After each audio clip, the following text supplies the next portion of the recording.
I've seen things you people wouldn't believe.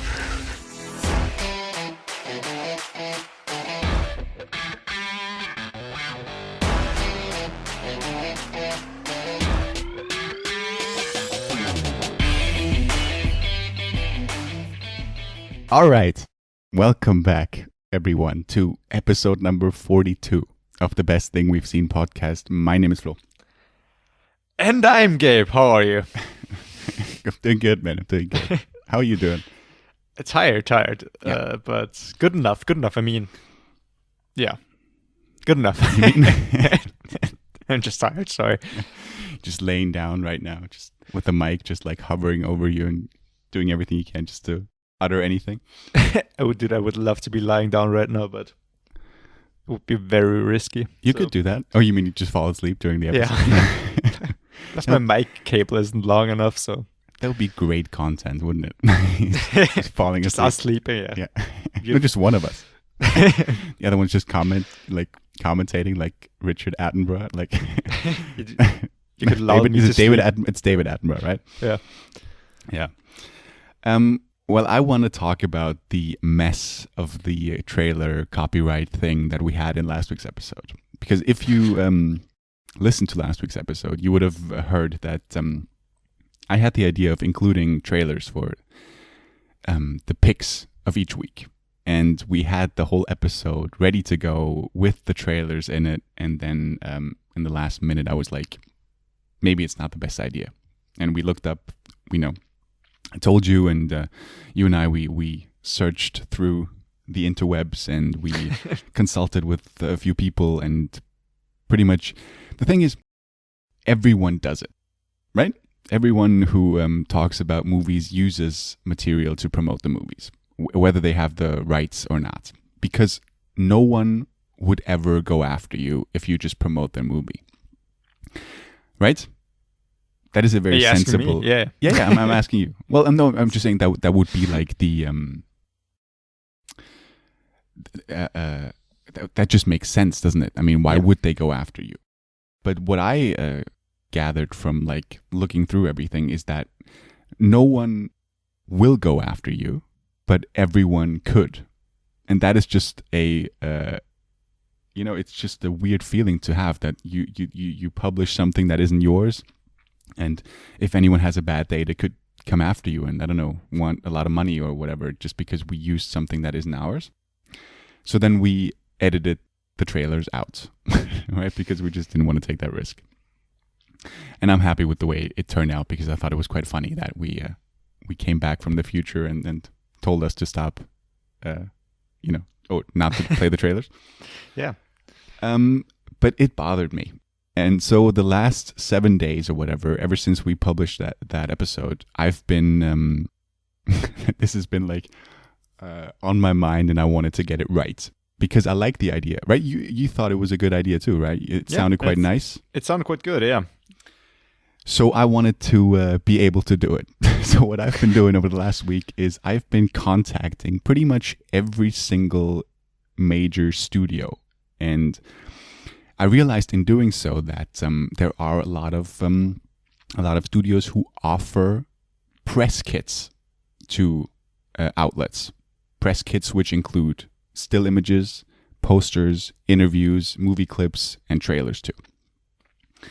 And if you gain access to those press kits through the various sites or outlets, then you're free to use them to promote their work. And I'm not lying to you. I've literally reached out to 15 plus studios. And I want to say 90% of them accepted my request. So I have now been allowed to, the show has been accepted as a media outlet to promote so many different studios. Dude, that's a milestone. It is so surreal. And also one issue that I had was I contacted a lot of German studios. Well, not even the German studios, but the German branch. Yes. For example, like Warner Brothers, a huge company, but they have different branches for each country. So I applied, and there's always these press forms or these contact forms that you need to fill out. And I was like, yeah, my name's this and that. I'm one of the 2 hosts of this podcast, and I explicitly wrote that we would like to, or that the show is in English, even though we are based in Austria. But I want to say, like, again, almost every one of them, every one of the German outlets that accepted us came back and gave us access to the German press kits, which is fantastic. And there's so much stuff to choose from, but every single thing on there is in German, which is not really great for us because our show is in English and we can't really just insert like the German trailer in our episode. It would sound kind of weird. Yeah. So it was like I had this great feeling of success because we got accepted to so many different German outlets, or not just German outlets, but many of them only had like German material to use, which was like, yeah, that's great, but it's not going to be usable for us.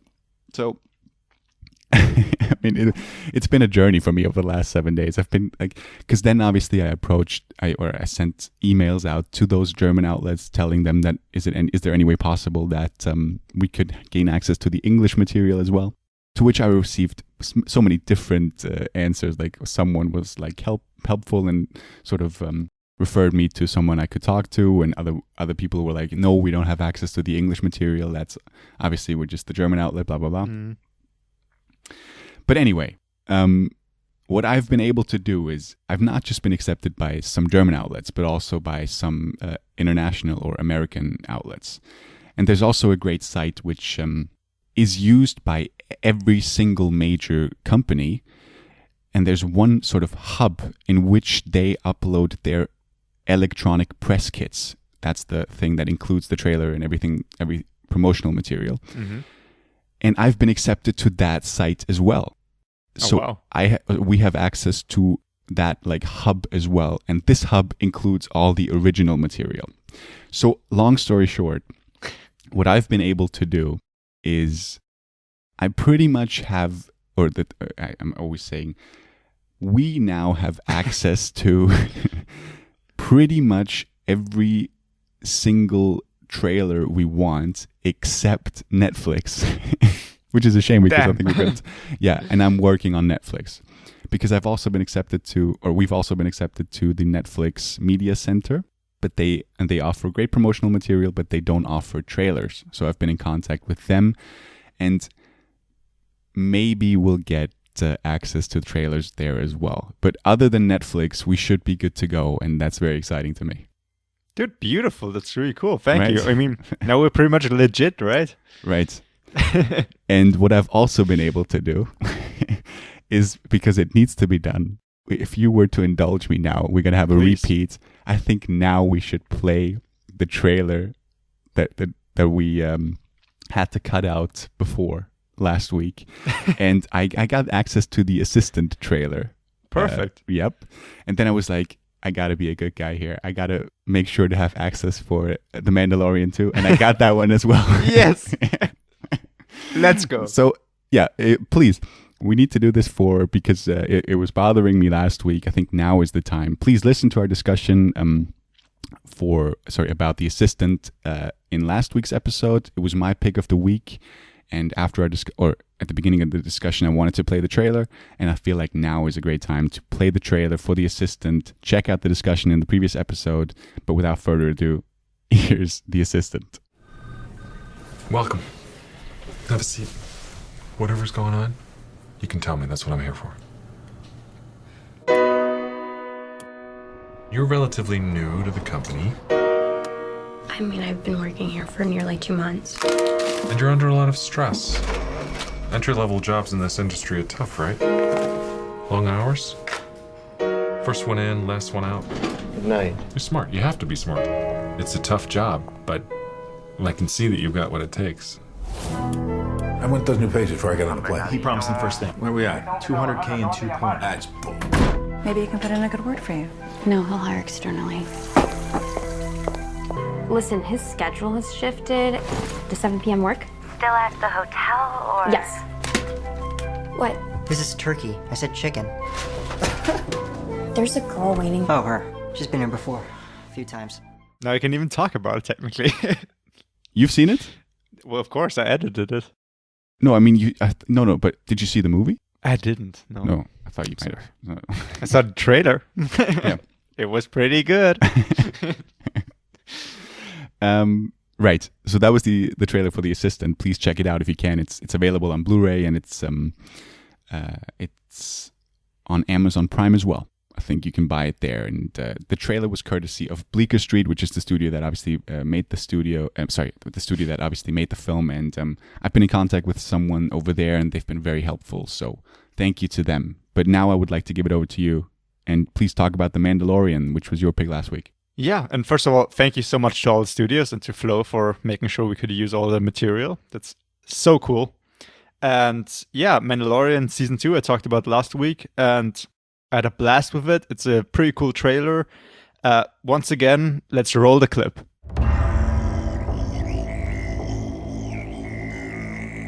Show me the one whose safety deemed such destruction.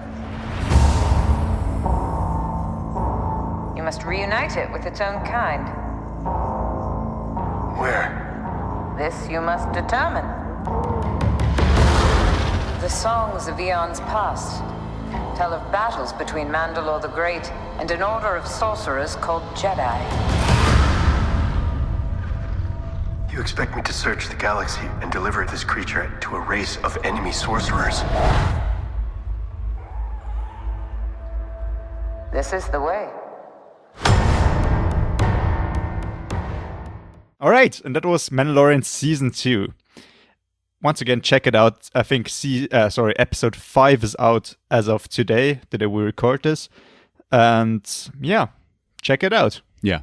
I mean, I think it's going to be weird that we now play 2 trailers of things that we're not going to talk about in this episode, but it's even more reason to listen to the last episode. Yes, and I wanted to include them, it needed to be done. We worked hard for them now, and it feels good to play them now. Cool. So please, let's get to the regular show. And please, Gabe, explain what this show is about. Yeah, if you're new to the show and you have no idea why we just talked about trailers and everything like that, our regular show consists of us talking about the best thing that we've seen all week. Something new. Something that came out in the last 6 months. Anything from a TV show to a movie to a YouTube video. And we're going to discuss it right here and even play you a little trailer of the best thing that we've seen. And before we discuss the best thing, we're going to mention a couple of honorable mentions that we enjoyed very much this week. Right. I forgot to mention, because I said Bleecker Street, obviously the Mandalorian trailer is now courtesy. A thank you to the folks at Disney who were nice enough to let us play that as well. So thank you. The big Thank D. you so much. Yeah. Right. But, and you say we're going to play trailers for our picks. As I said, if we're going to talk about some Netflix things, I'm working on that. It could be that by the time we're airing this episode, maybe by then we've gained access and maybe we can insert the trailers in time. But if not, then hopefully in the near future.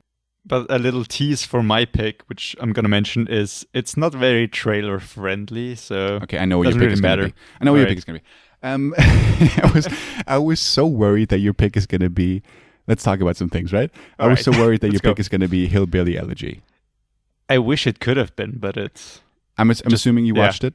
I did. I watched it the day it came out because Amy Adams, Let's Go, and directed by Ron Howard. Yeah, Let's Go. Also okay. He's done some cool stuff, I guess. Yeah. But yeah, Hillbilly Elegy came out on Tuesday, so November 24th, if I'm not wrong. Yeah, yeah, sure. Yeah, on Netflix, and I guess you watched it as well. I didn't. Okay. I saw the first 30 minutes, and I didn't stop watching because I didn't like it. I just didn't find the time to finish it. And I would have been so surprised if this made your pick because I had heard so many bad things about this movie beforehand. But I don't understand why. I didn't enjoy it as much as I wish I had, but it wasn't a bad film at all. And I think I would have imagined a lot of people would have loved this film or at least liked it. I thought it was just a bit boring, I guest, and yeah, well, I had trouble overacting, finishing it in one sitting. But yeah, a little bit, but it wasn't that bad. I'm not saying, yeah, as I said, I've only seen the first 30 minutes, but what I heard a lot of the criticism is that there's a lot of overacting. I thought Glenn Close, for example, was quite good in her role, and she looks very much like her real life counterpart because apparently it's based on a true story. Yeah. But I thought Amy Adams was also good, but she's done better roles, I guess. Yeah. In my opinion, but she's still good in this one. No so what questions. is it about? Because I don't even know after 30 minutes. I know something. Like I found out after I watched the film, because it's kind of revealed, I guess, or they say based on a true story. It is based on a true story. It's based on a memoir of a young boy who grew up in a bit of a hillbilly community, or partly there, partly in, I think, Ohio, with his mom, who's quite abusive and has a couple of drug-related problems. It's about him growing up in this kind of community and then trying to be a lawyer and still having to deal with his family and not quite getting away from what he grew up with. And it's just, him trying to succeed even though he's had such a fucked up childhood. And it is quite interesting to see that kind of view into a person's life. But yeah, just the pacing of the story and the acting was a little flat at times. Yeah, I mean, I had heard so many bad things about it beforehand, and then I started watching the movie, and there's this one scene where, because obviously this movie is sort of told in different time, I don't know if timelines is the right word, but it's told through flashbacks as well, right? It starts off with him being a boy, and then you get to, like, you cut like 14 years later, and then you also still get flashbacks to his childhood. Yeah. There's this one scene in the beginning where he's on his bike, and then he rides past a turtle, and he bends down to pick it up. The turtle has an injury. And his reaction is like, there's a shot of him like on his face, and he's just like so like not excited, but worried and concerned. And I thought it was so over the top the way he reacted to it. And I was like, if that's evidence to anything about like the rest of the film, I would understand the criticism. But I have to admit, I enjoyed the first 30 minutes so far. I don't get the hate either, but then again, I've only seen the first 30 minutes. I mean, yeah, like I said, it's not a bad film at all. And I think a lot of people would actually like it, but wouldn't give it a shot now that the ratings are out. Yeah. And yeah, I've gone in with kind of a made-up mind, like this movie is going to be bad. Because if a film has a score under a 6 anywhere, it's usually quite bad. Oh, you saw the ratings beforehand? I did. Okay. And that's always a mistake. I know I shouldn't listen to your ratings because there are a couple of shows or movies that are amazing, even though they're quite badly rated. But I had trouble watching through the whole film in like one sitting. I had to pause like every like 20 to 30 minutes because I got kind of bored or sidetracked and couldn't really pay the story any attention anymore. That's what I've heard from a lot of people. Yeah, it's difficult to watch it in one go. Yeah, but Glenn Close was quite good, like I said, and I think she's like considered to be one of the front runners for an Academy Award. Dude, I understand why she would be nominated for an Oscar as a supporting actress. Yeah, but I don't know. I don't know what to say about this film, to be honest. It's all right. Yeah, I guess. Yeah, it is interesting. I mean, it is interesting, like I said, to kind of show how he grew up. And yeah, like you mentioned, it does kind of switch between being younger and older. And the timeline when he's older plays during only a couple of days, having to get back home because his mother got back into trouble. And the interesting thing is, I think the casting of the younger and older protagonist is pretty fucking good. I agree. But I mean, why did you stop watching it? Well, if you had paid attention, I would have told you that. Yeah. I didn't have time. Like time concerns. No, I didn't have the time to finish it in time for this episode. All right. Did you watch it today or what? No, last night. Oh, okay. Yeah. Oh, well. Yeah. It's okay. Don't worry about it. I also like didn't find too much time for it because I didn't think it was going to be your pick, you know? Yeah, it isn't. It would have surprised me. Did you watch anything else then? Any honorable mention apart from Hillbilly Elegy? Yes. Well, my honorable mention is your pick of the week. I want to ask you one thing. Please. Because I forgot to ask you last week as well. You you thought you had an idea of what my pick was going to be last week. Mm-hmm. Do you know what that was? I do, and I don't want to say because I might watch it in the next couple of weeks and then talk about it. Although, well, I'm not going to talk about it now. I just would like to know what it. I'll leave it up to you if you don't want to say it. I don't know. Fuck it. I mean, I think next week or the week after is going to be our special anyway, and I don't know if I'm going to get to see it before then, and who knows if I'm ever going to see it. I thought you might have watched His House, which is a film that I plan to watch for Halloween. Yeah. And then talk about it, but I kind of got sidetracked or kind of forgot about the film, to be honest. Yeah. And then I saw it was quite high up on Letterboxd, and I thought maybe if you didn't find anything to watch, you might have also seen like most popular in that Letterboxd and watched that. Right. Well, that is my pick of the week. It is? No, it isn't. Fuck. I haven't seen it. Would have been awesome. I haven't seen it. Okay. But then there you go. There's still room for it to talk about it in one of our future episodes. Yeah. But I think I'm getting quite stressed about our special because I still haven't watched anything, and I don't want to repeat my mistake of doing it every single time. Yeah, I can't do that next week because I gotta do stuff for like uni and other things. I can't just watch movies like for a week again. But yeah, well, those are my. As I said, I know that your pick is my last honorable. Okay. So, do you have anything, or should we go into the picks? I have one more honorable mention, please, which is a TV show from 2017, I think. Well, that is just outrageous. That doesn't count in any way. It's an honorable mention. Come on. Yeah. But I thought the honorable mentions were also like, they would have to be available to use as a pick as well, no? Well, we also kind of sometimes talk about things true. That's older. Like Friends. I talked about the Sopranos or whatever. Yeah. But I watched Norwegian Dicks, which sounds like porn. I'm sorry. You fucking kidding me? What is going on? We had boss bitch fight last week.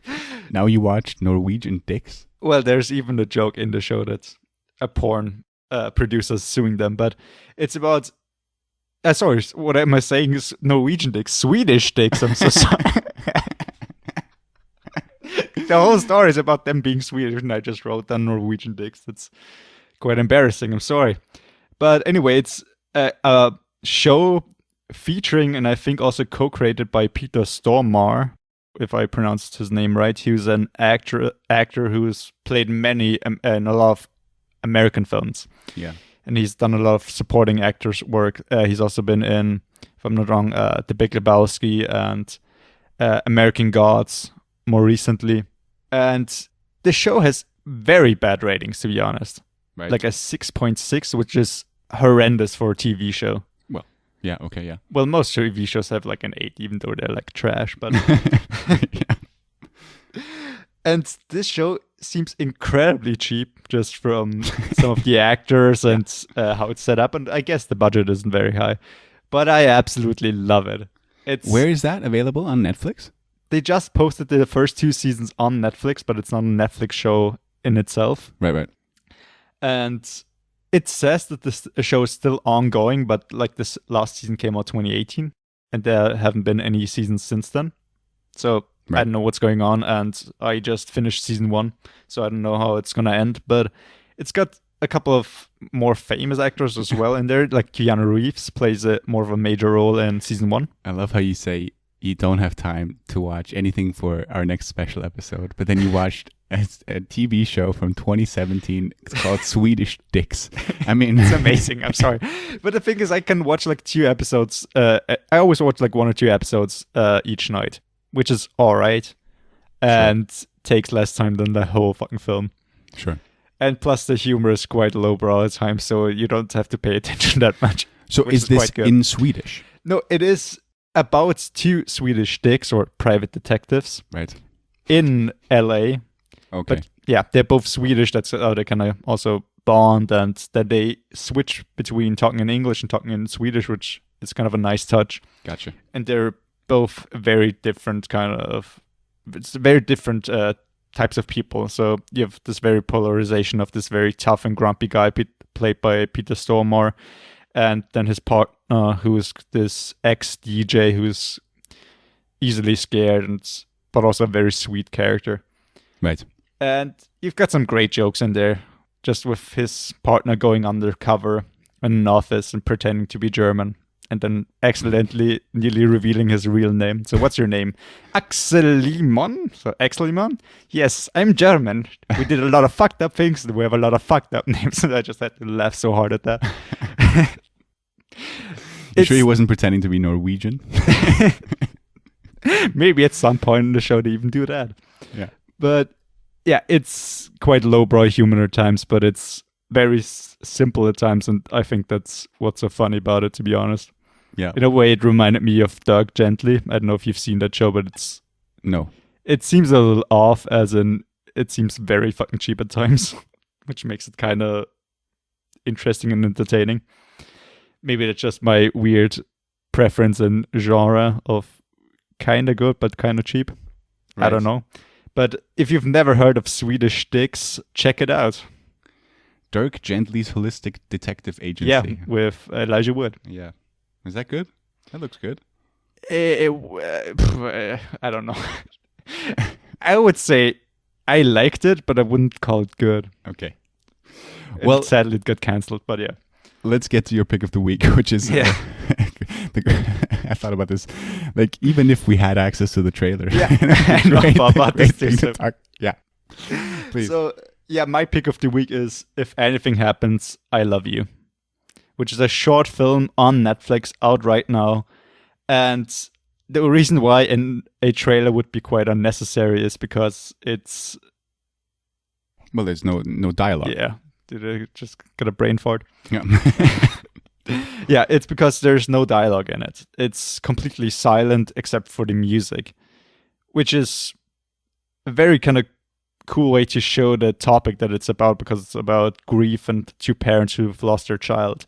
And it's quite difficult to talk about this film too much since it's a short film, and if I talk about it too much, I've kind of explained the whole thing. Yeah. If you talk about it more than like 11 minutes, then... Yeah.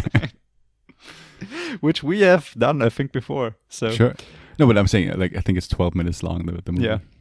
But the interesting thing about this film is, first of all, is, yeah, there's no dialogue in it. So pretty much all of the emotions of the characters who are animated in the short film are shown through the characters' faces and kind of their souls, or like their inner feelings, who are portrayed by these ghost-like beings. Yes. And kind of show, I guess, what they want to be doing or should be doing, or I don't know exactly what they represent, but it's this very intense visual help for the audience. Just the opening scene of this couple sitting at opposite sides of the table, and just their inner feelings or whatever screaming at each other, but in real life they don't even look at each other and mostly ignore each other because they're just so torn up about their grief. And then throughout the film, you realize what actually happened to their child. And it's got a very strong message, which is quite important, especially for the US. Did you know what the message was before? Oh, like not the message, but did you know what it was about going in? All I knew is that it was about two grieving parents who had lost their child.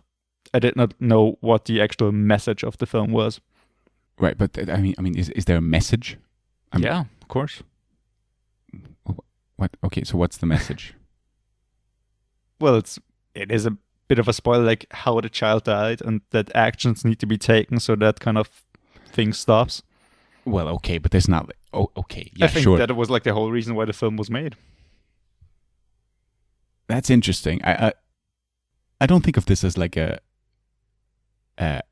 protest or an sort of an advertisement to go out and, I mean, we're dealing with a difficult subject here, but I think that is like the idea behind the film, why it was made. And the interesting thing is, like the directors of this film are Michael Govier, I hope I pronounce his name right, and Will McCormack. And Will McCormack is one of the writers from Toy Story 4. So just the fourth one, as far as I can see, and also of Celeste and Jesse Forever. Oh yeah, sweet film. Rashida Jones film. Yeah. I wanted to say something else before. I knew what it was about, and I was interested in how it felt watching the film without knowing what it was about, or without knowing sort of what the turning point of the film was, because I had I was tense throughout the whole thing because I knew what was going to happen, which sort of made the movie sort of more effective to me. Mm-hmm. And I'm wondering if you like go into this and you watch the first 5 minutes or whatever and you don't know where it's going, I feel like it could be a different experience. Like watching, weird comparison now, but stick with me. But if you're watching Once Upon a Time in Hollywood and you know the real life story, you sort of expect that to happen. Just makes a different experience. And I think that's why it kind of hit me harder than I expected the ending, because I didn't expect it the title to have that kind of impact on the story and why it is there. And I think that's quite strong. And I think just the visual message that the film sends is just very strong and very well made. And it looks beautiful too. Yeah. And I think it's a cool way to get around dialogue, which is always a cool thing. I love it when people have a creative way to get around dialogue, because when people talk too much in films, it can kind of feel heavy-handed and like there's too much exposition. Yeah. And I think that makes it way intenser and unnerving. Yeah. And this is a great pick. And this would be my pick too if it wasn't for something else. But it's called If Anything Happens, I Love You. And it's on Netflix now. Yeah. Seek it out. Go check it out. So what's your pick then? Is it also a Netflix film? Yes, unfortunately. We won't be able to. Perfect timing. Yeah. Well, it's not a film. And I'm going to break some rules today. Mm-hmm. Let's go. And if you don't accept it, then my pick is going to be the same pick that you just had. But for the first time in our show's history, I would like to have something as my pick, which we've already discussed. But it wasn't a pick. Okay. So my pick of the week is The Queen's Gambit. Is that allowed? Sure. Because you talked about this, I think, 2 weeks ago. No, that was the special episode. 3 weeks ago, something like that. And obviously, it didn't make your pick, but you did like it, right? I did like it. I did, yeah. What made you pick that week? What was it? It was The World to Come. I don't know. Was it? Yeah, I remember the poster. All right, yeah. So obviously, The Queen's Gambit, I think it's now the most successful Netflix. What was it? The most successful fictional Netflix show? Something like that. Is it? Yeah. There's so many big and popular Netflix shows out there. I read something about. I think it's the. Hold on. Let's. Maybe. I mean, always it did make quite a big splash, but also a great film, right? A bigger splash. A bigger splash. Yeah. It's a horrendous film. Hold on here. Let's look. I always like to look things up. At least one thing during the episode. There we go. Netflix has revealed that over 62 million households watched The Queen's Gambit in its first 28 days, making it the streaming giant's biggest ever scripted limited series. Oh, pretty good. Right? But the thing is, like, another show like established the record before, I think, Queen's Gambit, and I think the only reason they kind of did beat the previous record is because they kind of changed the perimeters of what counts as a view. Okay. So maybe that has an influence on it. But yeah, it is a very popular show, and pretty much everyone I know has seen it, so maybe it is. Yeah. Yeah. So I usually don't like to follow along with the masses, and I'm like, I don't want to watch something because everyone else is watching it. You fucking hipster. Yeah. Yeah. Right. But I mean, I wanted to check it out because the ratings are just incredible and the reviews. So I agree with you that I don't quite understand the hype, but I do think it is a very, very good show. And Anya Taylor-Joy, I think, is a star in the making. She's for sure. so good, yeah. She is very, very excellent. And what I realized is that so much of this show is like done because obviously she's, I mean, you know what it's about, right? It's about this I know you do. Yes, I do. It's about this chess prodigy and sort of tells her story when she starts playing chess in an orphanage or in a school for orphans. And Bill Kemp, the janitor, teaches her how to play chess. And then there's also a cut there. And then she's Anya Taylor-Joy all of a sudden. And then she gets adopted and finds her way in life through chess. And so much of her struggles are like internally, and I thought like that was excellently done from a filmmaking point of view and from an acting point of view, because especially towards the later episodes as well, it was I was like so impressed as how many emotions she was able to convey without like saying anything, just looking at a chessboard or looking at the ceiling or looking. Do you remember that scene? It's in the second to last episode where she's at the restaurant and there's this song playing in this piano bar kind of thing. Yeah. I thought it was such a beautiful scene. It's not a lot, basically nothing happens in that. It's just such a beautiful song that I immediately paused the show and looked up the song and tried to play along on the piano because I thought it was so beautiful. Yeah, I mean, and I like the way it was sort of structured as well. I like the way that you start off the show with her like waking up at the hotel room and then sort of almost not making her match, and you don't have no idea what's going on, and then you cut, and then it takes a while to get back to that scene. Yeah, and it kind of foreshadows of her addiction to the pills. Right, you see the green pills in the very beginning. Yeah, for sure. Which is a great tool as well because they're so recognizable. Those pills, you see them immediately. And I mean the cast. You mentioned what was his name? Mellick, Harry Melling. Yeah, is it Melling? Melling. Harry I'm so sorry for the actor. No, we're close. We're close. Harry Melling, right?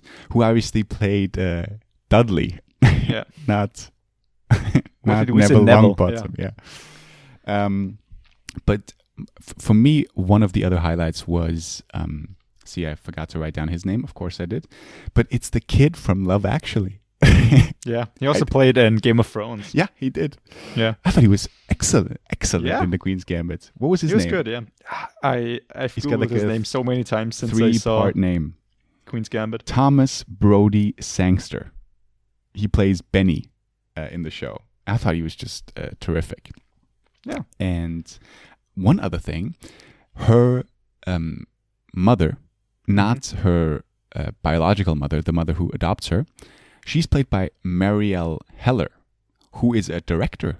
She directed, well, she now did the what is her name? Marielle Heller.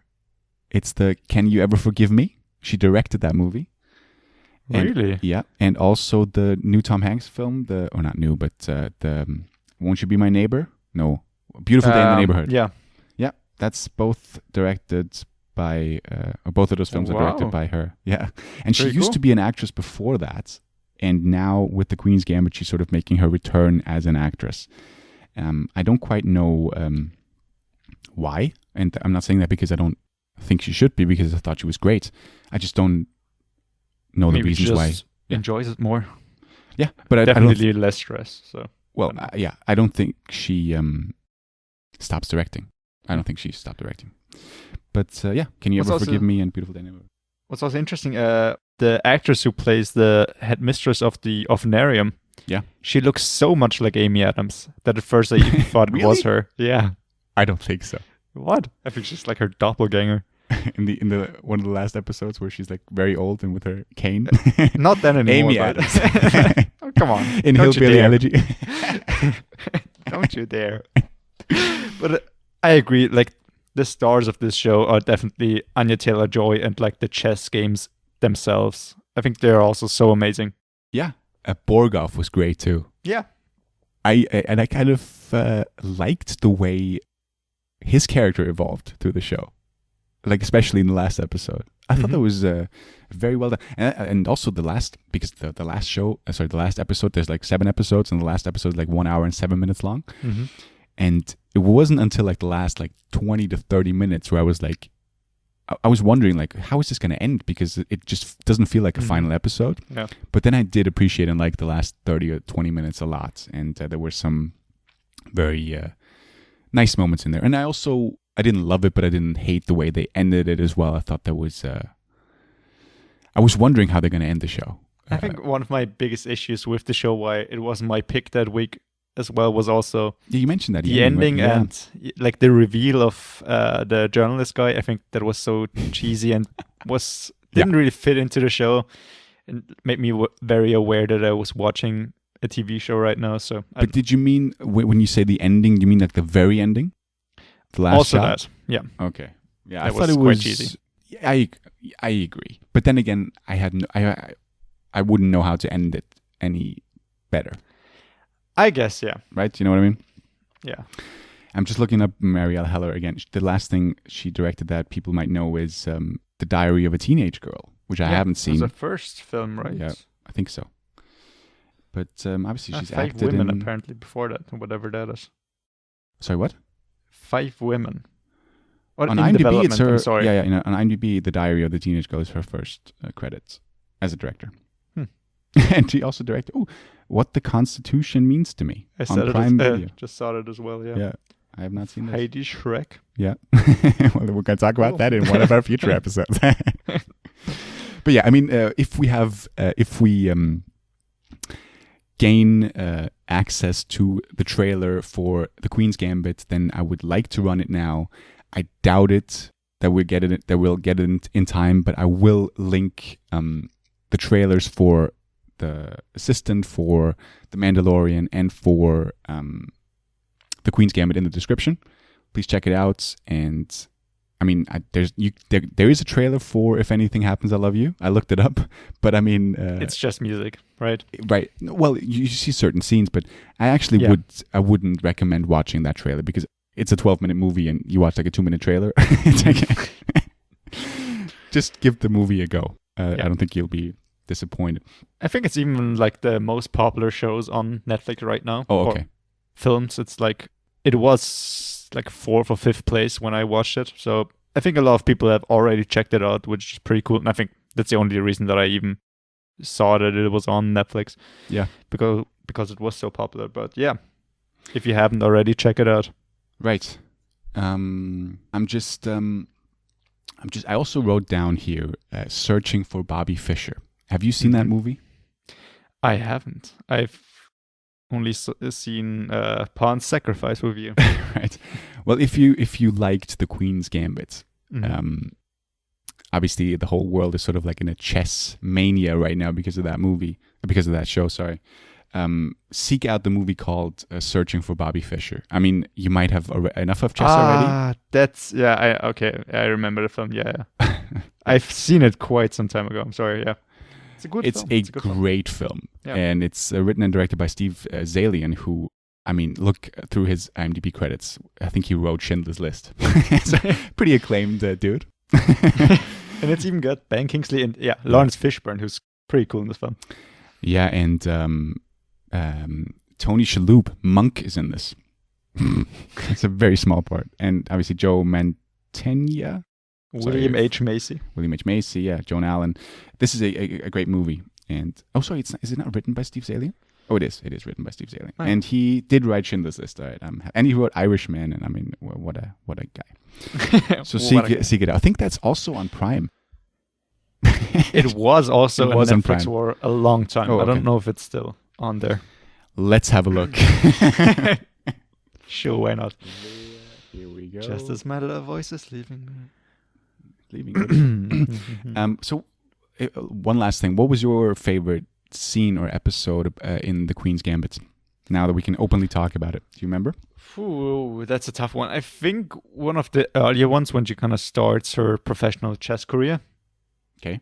I really liked, and I think the episode in Vegas I also very much liked. With the hotel room scene and stuff? Yeah. There was, I also wanted to say that because you mentioned it on Hillbilly Elegy, I think the casting of the young actress is also great in The Queen's Gambit. And it's very believable, the transition between the two of them. Yeah, it's just funny that her kind of best friend in the orphanage is played by the same actress when she's supposed to be grown up. Dude, but also, I'm so glad that you mentioned that. I think they did a great job of sort of, because obviously the show spans various years. I believed pretty much every age that the main actress was at. Yeah. I thought that was incredibly well done. Yeah, she's supposed to be like, but I think in the very beginning she's supposed to be like 15. I was like, okay, that's pushing it a little bit. But towards the end she's like 20 something, and it's well done, especially like with her hair. Too. There's a lot of evolution with her hairstyle, which is very cool to watch. Yeah. That's right. And just how she dresses. I just said that's right, exactly like Jake Gyllenhaal in Nightcrawler when he opens the door. Do you live here? Yeah, isn't that? Do you remember from the intro? What, is it Gyllenhaal who says it, or is it the police officer? It's Gyllenhaal. It's like, are you Louis Bloom? Yeah. That's right. Can we come in? Do you want to come in? Yeah, we would like to. Then please come in. Yeah, what's the end? It's like, you don't mind? No. Oh, wonderful. Yeah, wonderful. All right. Dude, we had that. I had when we had the issue with the trailers last week. I thought about it. I thought it would be funny if we could just like reenact the trailers instead of playing them. And let's go, yeah. Right. And a friend of the show, Leon, he also like sent me a message like saying that he would find it funny that if we just like reenact them. I'm so glad we don't need to do it now because we have permission to use them. But yeah. But I feel like we, as you saw right there from our reenactment of Nightcrawler, would have gone downhill very quickly. I think so too. I can't find the website doesn't work where I can look up what site stream there's a site like streamed.as and you can check. Oh, there we go. Now it works. You can see what streaming service streams what movie.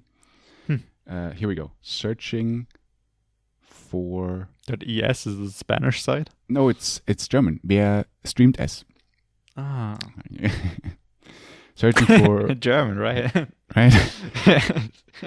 Here we go. It is available on Amazon, but not included in Prime anymore. You can rent it. And not on Netflix anymore either. No, apparently not. According to this, it's on Maxdome as well. Which I don't know what. Yeah. Anyway, but that's interestingly called Das Königsspiel. Doesn't it also have another name? Because I was so surprised when you called it Searching for Bobby Fischer. Well, but according to this, the German title is Das Königsspiel, which is the King's Game. So you got the Queen's Gambit and the King's Game. I mean, you have to watch this movie now. Openings in chess. Yeah. Which, now that you've seen Queen's Gambit and also on the chess hype, you want to play a game of chess? What, like an online game of chess? Yeah, sure. Sure. I mean, I would have to lie if I say that I didn't want to. I do want to play chess more than I did before. Oh, I used to play it back in the day a little bit, but I haven't played it in years. Yeah, me neither. Yeah. Used to love it. Yeah. That's our show.